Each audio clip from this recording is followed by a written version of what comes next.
Hi అండి. Supreme అయితే సంచలన తీర్పయితే ఇవ్వడం చూసాం కుక్కల గురించి. ఎందుకంటే ఈ కుక్కల గోలయితే ఎక్కువైపోయింది. ఎక్కువ రాజకీయ నాయకులు రకరకాల తెలిసిందే గదా!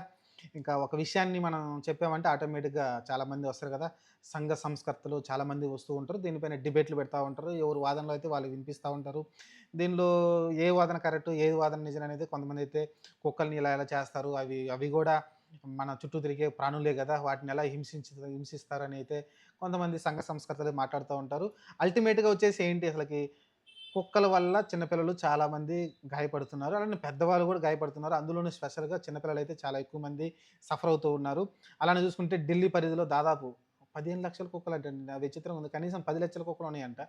ఇదైతే రిపోర్ట్ అయితే సంచలనంగా మారింది. అంటే మనుషుల కన్నా కుక్కలు డబుల్, ట్రిపుల్ అయిపోయినాయేమో తెలీదు గానీ ప్రస్తుతానికైతే ఆహ్, అంత ఉండకపోవచ్చులే. తప్పు చెప్పాను లెక్క. 10,00,000 అయితే ఖచ్చితంగా ఉన్నాయంట. మనుషుల కన్నా డబుల్, ట్రిపుల్ అన్నారు దాని గురించి. 15,00,000, 10,00,000 కుక్కలైతే ఉన్నాయంట. అవన్నీ పట్టుకోవాలంట. పట్టుకొని వాటన్నిటిని చంపకూడదంట. వాటికి వ్యాక్సినేషన్ ఇవ్వాలంట. కుడితే రాబీస్ రాకుండా వ్యాక్సినేషన్ ఇవ్వాలంట. రాబీస్ ఏదైతే జబ్బొస్తదో ఇవి కరిస్తే ఆహ్, అదైతే వాడాలంట. ఆహ్, కు కుక్కలకి వాటిని మళ్ళీ చంపడానికి లేదు. మళ్ళీ వాటిని విడుదల చేయకూడదంట. వ్యాక్సినేషన్ ఏసి మళ్ళీ వాటిని విడుదల చేయకూడదంట. అక్కడే ఒక స్థావరాలు ఏర్పాటు చేసి అక్కడే ఉంచాలంట వాటినైతే. మరి వాటికి ఎంత ఖర్చవుతుంది ఏంటనేది సుప్రీం కోర్ట్ మరి అయన్నీ ఆలోచించకుండా ఒక సంచలన తీర్పయితే ఇవ్వడం చూసాం. మరి ఇది దేశవ్యాప్తంగా అమలైతే చేయాల్సుంటుంది. కుక్కల వల్ల దాదాపు చూసుకుంటే చాలా పెద్ద నంబరే ఉందండి. 39,00,000 ఏమో ఉందంట. లాస్ట్ 2014 ఆ టైం నుంచి చూసుకుంటే. నిన్న ఒక్క జులైలోనే 3,00,000, 3,50,000 కుక్క కాటుకు సంబంధించి రిపోర్ట్ అయినాయంట. అయి జస్ట్ రిపోర్ట్ అయినాయే. మన చిన్న చిన్న పల్లెటూరులో అసలు రిపోర్ట్ కూడా చేయరు. జస్ట్ ఇంట్లోనే ఉంచి కుక్క కరిసిందనేసి ఏదో మందు రాసేసి వదిలేస్తారు ఇంట్లలోనే. కనీసం వెళ్లి వ్యాక్సినేషన్ కూడా ఏపించుకోరు. అలాంటిదైతే ఏర్పడుతుంది. ఏదైతే కుక్క కరిస్తే. కాబట్టి రిపోర్ట్ అయినవే ఇన్నున్నాయంటే ఇంక రిపోర్ట్ గాని ఎన్నుండొచ్చు మీరు అర్థం చేసుకోవచ్చు. ఖచ్చితంగా దీనికి డబుల్ అయితే ఉండొచ్చు. అందరూ గూడా ఎళ్లి కంప్లెయింట్ గాదు.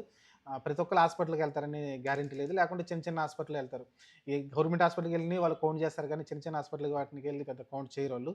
కాబట్టి ఓవరాల్‌గా వచ్చేసి ఈ కుక్కల గోల అయితే గట్టిగా నడుస్తా ఉంది. మరి ఇదంతా అంటే కంటిన్యూషన్ అవుద్దా అనేది చూడాలి. ఇంకోటేందంటే ఇంకోటి గూడా ఏందంటే ఈ ప్రెగ్నెన్సీ కుక్కలు మళ్ళీ ఉత్పత్తి అనేది తగ్గించే ప్రయత్నం అయితే చేయాలని అయితే వాళ్ళైతే డిసైడ్ అయ్యారు. అది గూడా చేస్తే బానే ఉంటుంది. కుక్కలు ఎందుకంటే వాళ్ళకి సంబంధిస్తారు గదా! పిల్లలు పుట్టకుండా ఏదైతే నివారణ ఉంటుందో దానికి సంబంధించి చేస్తే అది గూడా అప్పుడు జరుగుతుంది గాబట్టి కొంచెం దానివల్ల గూడా కుక్కల అనేది పెరుగుదల తగ్గుతుంది. కానీ చూడాలి. ఇలాంటి కఠినమైన చర్యలైతే తీసుకోవాల్సి ఉంటుంది. ఎందుకంటే పిల్లల ప్రాణాలు చాలా ముఖ్యం గదా! మనం జూసాం ఎంతోమంది చిన్న చిన్న పిల్లల్ని లాక్కెళ్ళి చంపేసినయి గావచ్చు. ఒక చిన్న పిల్లాడు ఆడుకుంటా గల్లీలో తిరుగుతుంటే అక్కడ ఒక 10 కుక్కలు అటాక్ చేయడం గావచ్చు.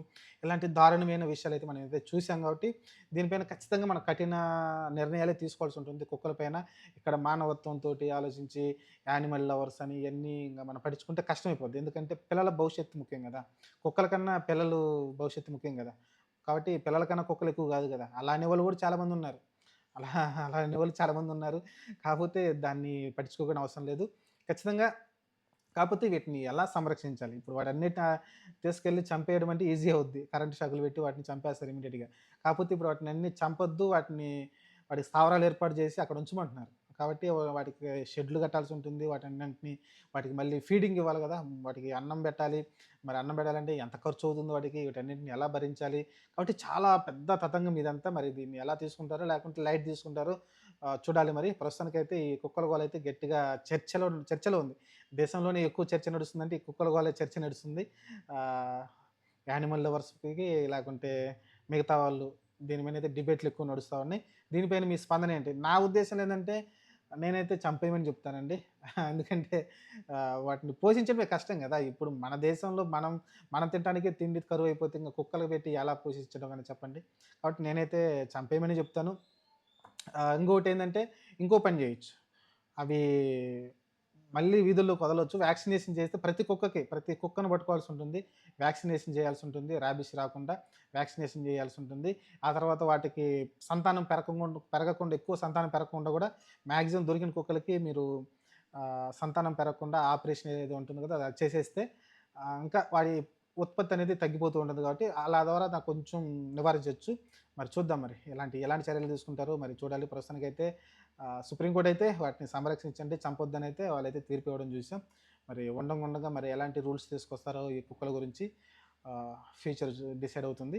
ప్రస్తుతానికైతే దీనిపైన మీరు కామెంట్ పెట్టండి. కొంతమంది ఏమో యానిమల్ని హింసిస్తారా అని మాట్లాడుతున్నారు. కొంతమంది ఏమో మన పిల్లల భవిష్యత్తు కోసం హింసించడంలో తప్పే లేదని కొంతమంది వాదిస్తూ ఉన్నారు. దీనిలో ఏది కరెక్ట్ అనేది మీరైతే కామెంట్ సెక్షన్లో కామెంట్ పెట్టండి.